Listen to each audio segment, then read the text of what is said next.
innocent blood. Ẹ̀jẹ̀ aláìṣẹ̀. Crying against my ancestors. Tó ń kígbe lòdì sí àwọn baba ńlá mi. And is now crying against me. Tó ti wá ń kígbe lòdì sí mi. Be silent. Panu mọ́. In the name of Jesus. Ní orúkọ Jésù.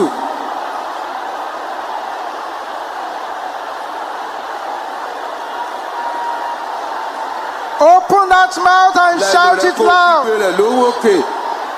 This is why Jesus brought you here. Tí Jésù fi mú ọ wá sí yìí.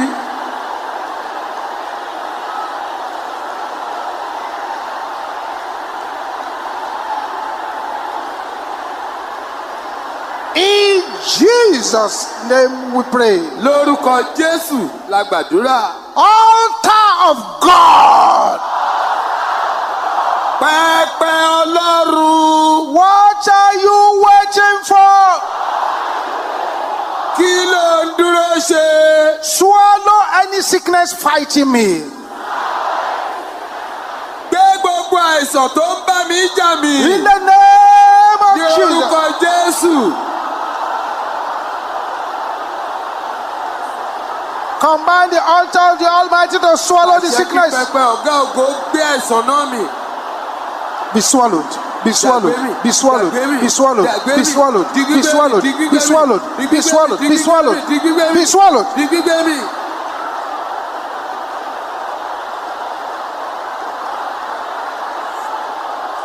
In Jesus' name we pray. Lórúkọ Jésù la gbàdúrà. Satanic obituary Obituary Sátánì fired against me. tí wọ́n rán lòdì sí mi. Backfire Padà lọ bí ó ti wá. in the name of Jesus. Ní orúkọ Jésù. Command the obituary to backfire. Àṣẹ kí obituary ọ̀hún padà lọ bí ó ti wá.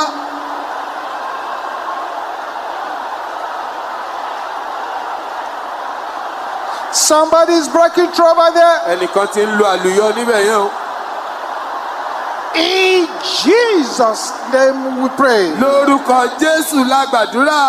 Wicked sacrifices Ìrúbọ ìkà offered to reduce me. tí wọ́n rú láti ké mi kù. Backfire Padà lọ bí ó ti wá. in the name of Ní Jesus. orúkọ Jésù.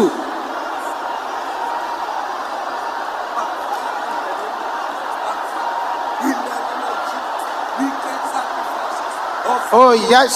Bẹ́ẹ̀ni. Oh yes. Bẹ́ẹ̀ni. In Jesus' name we pray. Lórúkọ Jésù la gbàdúrà. Powers Agbára assigned to make me fish in the Dead Sea. tí wọ́n rán pé kó mú mi máa pẹja nínú òkun tó ti kú. Can you say this loud and clear? Ẹ kígbe rẹ̀ lóhùn rárá. I bury you Ó now gbé ọgbìn báyìí. in the name of Jesus. Ní orúkọ Jésù. Oh yes.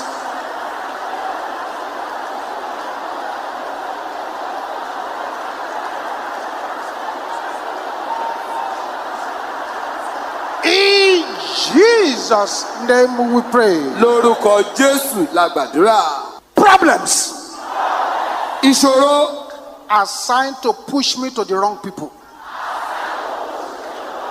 tí wọ́n rán pé kó tì mí lọ sọ́dọ̀ àwọn ẹni tí ò yẹ.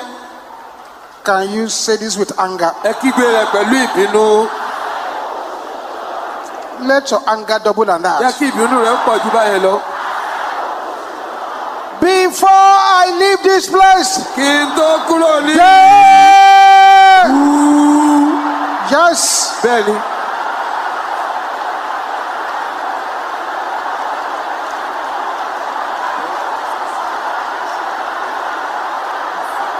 Thank you, Jesus. O ṣeun Jésù. Thank you, O Jesus. ṣeun Jésù.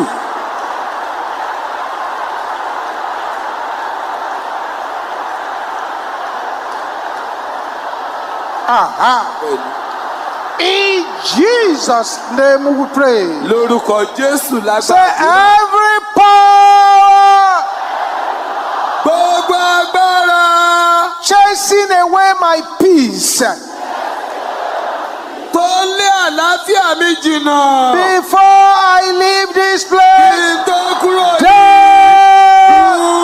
In the name of lórúkọ Jesus. Jésù.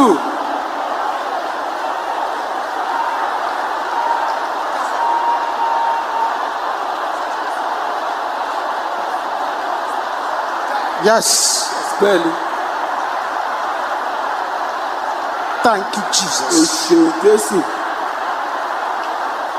In Jesus' name we pray. Lórúkọ Jésù Say lágbàdúrà. powers Agbára investigating my destiny. tó ń ṣèwádìí kiri lórí àyànmọ́ mi To turn it upside down. láti dorí rẹ̀ kodò. Can I hear you shouting this again? Gbóhùn sókè gidi o. Scatter! Túká In the name of ní Jesus. orúkọ Jésù. Thank you, Jesus.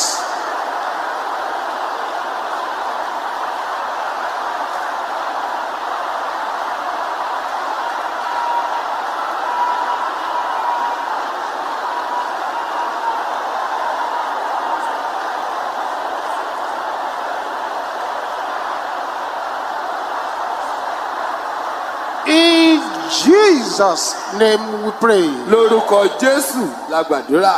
Battles Ogun flowing in and out of my life. tó ń ṣàn wọlé jáde nínú ayé mi. It's a serious prayer, this one. Àdúrà tó le ni o. Can I hear you shouting it? Ẹ kígbe rẹ̀ lówó òkè. Backfire! Padà lọ bí o ti wá. In the name of Ní Jesus. orúkọ Jésù.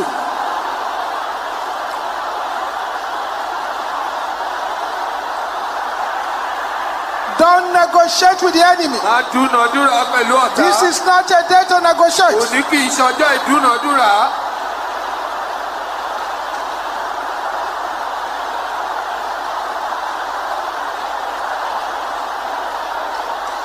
In Jesus' name we pray. Lórúkọ Jésù. Say, Gbàdúrà. garment of reproach. Aṣọ ẹ̀gàn. I am not your Èmi candidate. kì í ṣe ní rẹ̀. Roast Jóná. in the name Ní of orúkọ Jesus. Jésù.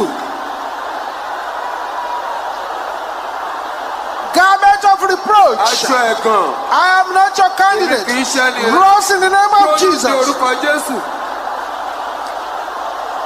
Open your mouth, open your mouth, open your mouth. Lẹ́nu rẹ̀, lẹ́nu rẹ̀. In Jesus' name we pray. Lórúkọ Jésù lágbàdúrà. Come be a part of the MFM International Headquarters social media family. Like and subscribe now. Thank you for watching our entire video today. If you feel you can bless someone, please join us and spread the gospel by sharing this video on your social media.